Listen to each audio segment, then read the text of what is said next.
The voice of the people is the voice of God. Ang sabi ng survey, 80% ng mga Pilipino pabor sa impeachment. Ano ibig sabihin? 8 sa bawat 10 humihiling ng impeachment. So ano ang kinatatakot nila? So bago po natin tawagin ang susunod na magbibigay ng mensahe, ay kasama rin po natin ngayong araw na ito ang mga kasamahan natin mula sa Tamaraw, Kalikasan. At kasama din po natin mula sa Manila Chapter, sila Ma'am Berninia Tejares Guerrero Group.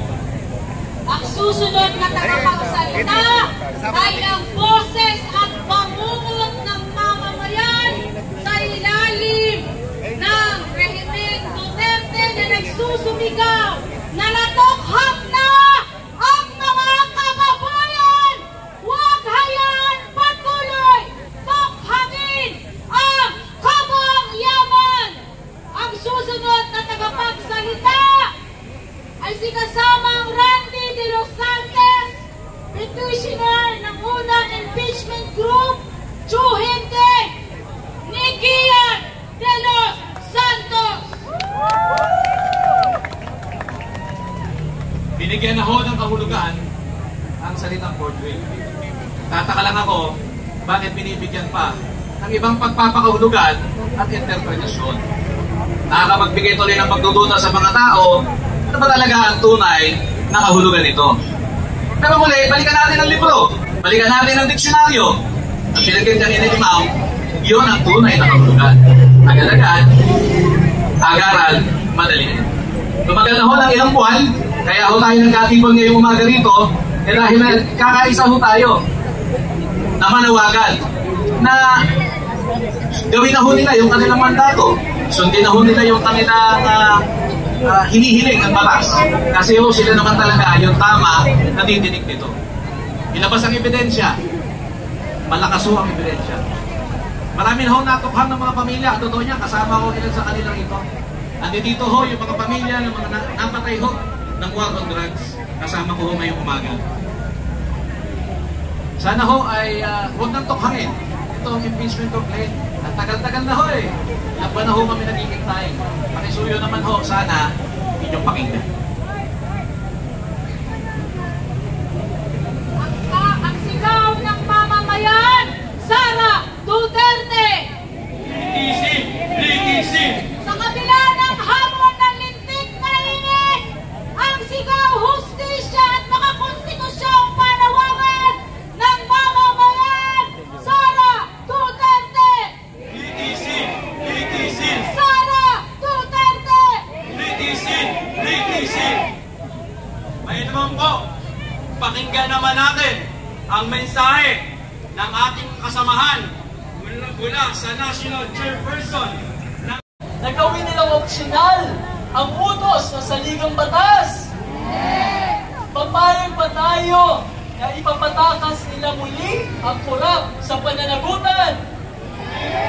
Kaya ang panawagan natin, litisin, litisin, Sara Duterte, litisin, litisin, Sara Duterte. Magandang araw sa lahat at padayong tayo. Bigyan natin ang masigawang palakpakan, Justin Banane. Tinatawagan ko si kasamang Lawrence mula sa Partido Manggagawa at Dakila. Pasabilis, takbo, takbo, takbo.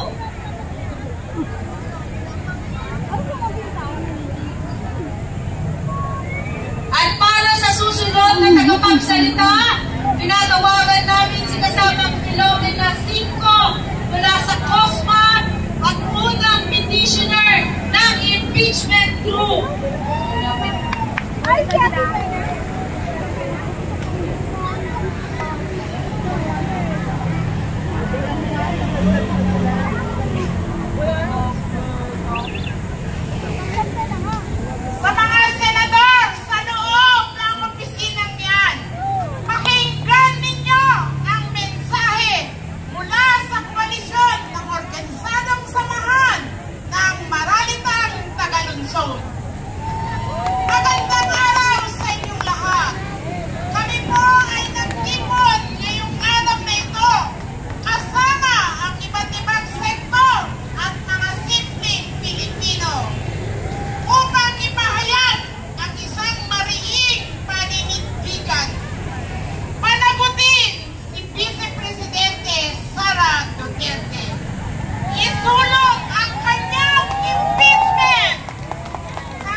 ay galing sa pawis at buwis ng taong bayan.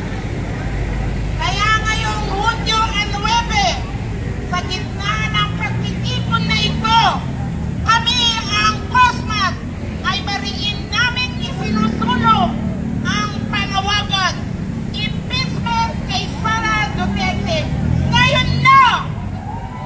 Hindi ito laban ng partido, hindi ito laban ng isang sektor, ito ay laban ng taong bayan para sa isang gobyernong tapat, bukas at tunay na naglilingkod. Panagutin ang dapat panagutin. Manindigan tayo para sa katotohanan, para sa bayan, para sa kinabukasan. Maraming salamat at mabuhay ang sambayanang Pilipino. Sara Duterte! Sara Duterte! Sara Duterte!